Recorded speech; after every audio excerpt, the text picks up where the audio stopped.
It's UVM Newsday with Abby Parker and Luke Gajewski, directed by Melissa Raven.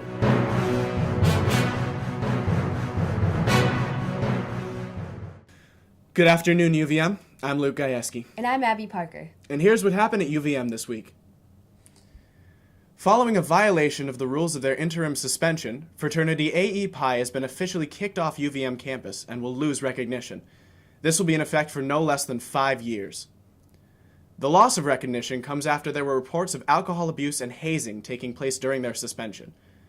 The fraternity was originally placed on suspension November 12th when 3 members were mapped and sent to Fletcher Allen after violating UVM, state, and federal alcohol laws. It's too bad to see that happen to that fraternity, but if things that bad were happening inside, I guess that's what has to be done. Yeah, absolutely. Yeah. But new sororities and fraternities are popping up every day. Mm-hmm. It's a shame when we lose them, but it'll be nice to have some new people. Circle of life. Absolutely. After a long campaign process, the winners of the SGA presidential and vice presidential elections have been decided by the student body. With 783 votes, junior al-namee won the presidential election, and Andrew Bowen won the vice presidential election with a record 1,529 votes. We were lucky enough to have both the president and vice president-elect with us here today, and I got to sit down with them, so let's take a look at that. So I'm here with Vice President-elect Andrew Bowen and President-elect Aya al-namee, both juniors. Congratulations to you both. Thank you. Yeah, thank you very much. How exhausted are you? Pretty exhausted. Yeah, probably like a 12 out of 10. Yeah. Nice. Sleep deprived, but it's okay. It's fun. You feeling good? Yeah. Absolutely. awesome. Yeah. Do you guys have big plans for the future? Yes. There are a lot of big plans, and I'm pretty excited to be working with Andrew. Yeah. That's awesome. I think we're going to do great things. Yes.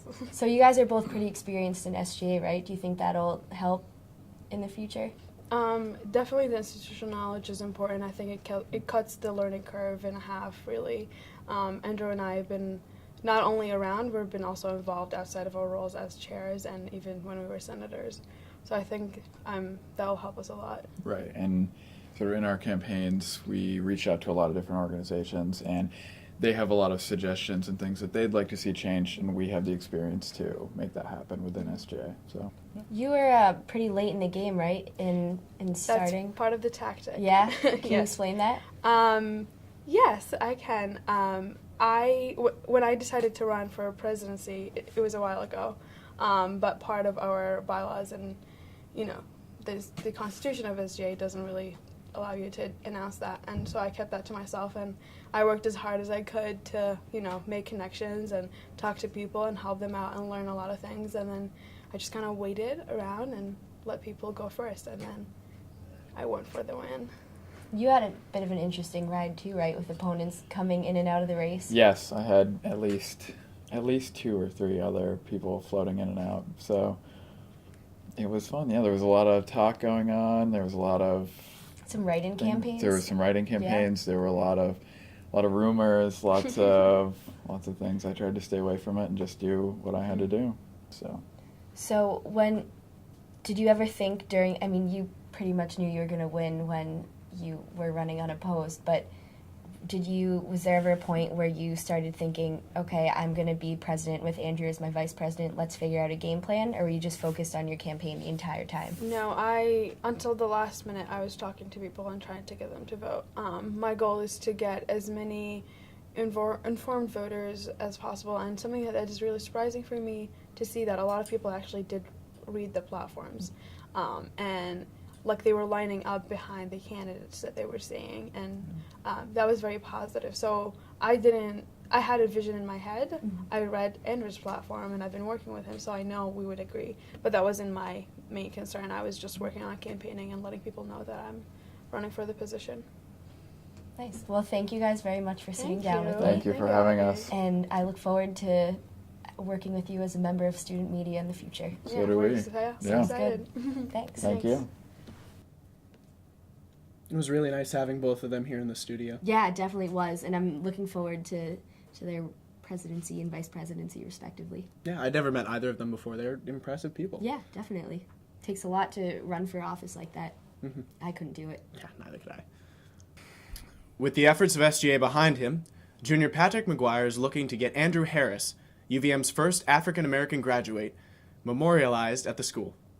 McGuire is trying to get Harris on the map, as he was widely a recognized abolitionist, leader, and speaker in the movement. Harris graduated in 1883 and, according to McGuire, was treated very poorly at UVM. He endured consistent hostility, and at his graduation was not permitted to speak or to come upon the platform to receive his diploma. This Tuesday, SGA passed a resolution to commemorate Harris through the erection of a monument to him on the UVM campus or other appropriate means. It's too bad he had such a bad time at UVM, but hopefully this will take care of that and we can show our respect.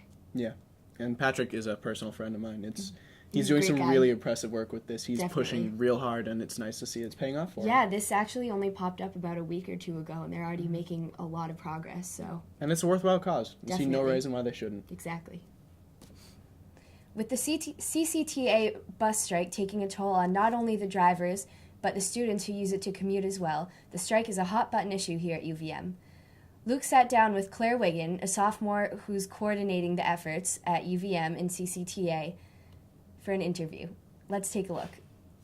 So, I'm here with Claire Wiggin. And so, Claire, I was recently trying to get downtown. I wanted to go down to Church Street, check something out. And I realized that the CCTA buses are not running. Someone told me that the drivers are on strike.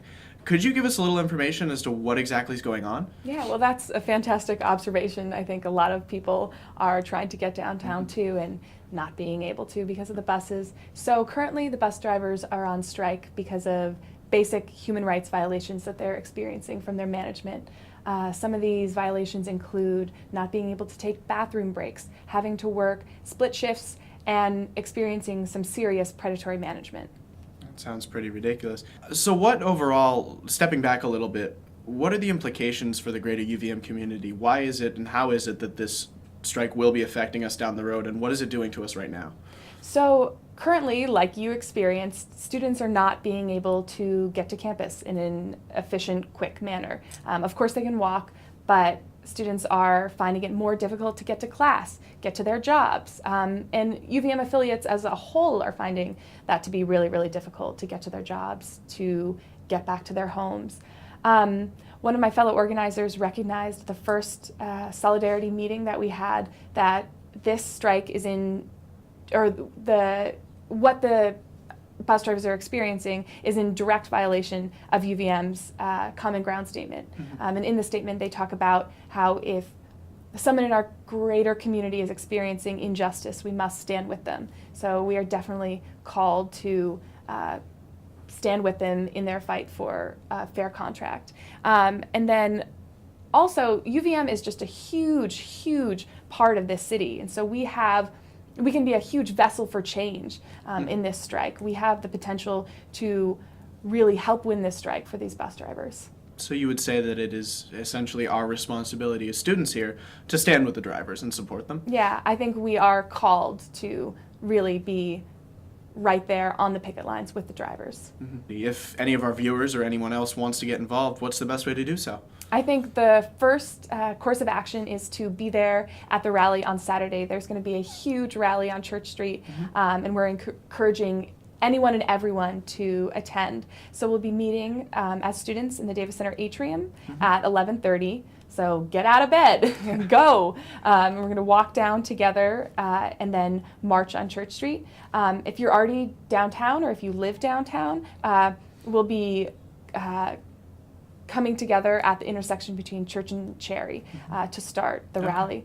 And then if you're interested in further involvement, there's going to be a solidarity meeting at 8 o'clock on Sunday evening in the Davis Center atrium. So I really encourage you and everyone else to attend that. Absolutely. Well, thank you very much, Claire. We really appreciate what you're doing for the strike and for the community in general. Yeah, no, and I just would like to just personally thank all the bus drivers and all they do for our community. I think it's really important to recognize that this is for the bus drivers. So thank you. Absolutely. They're an incredible group of people.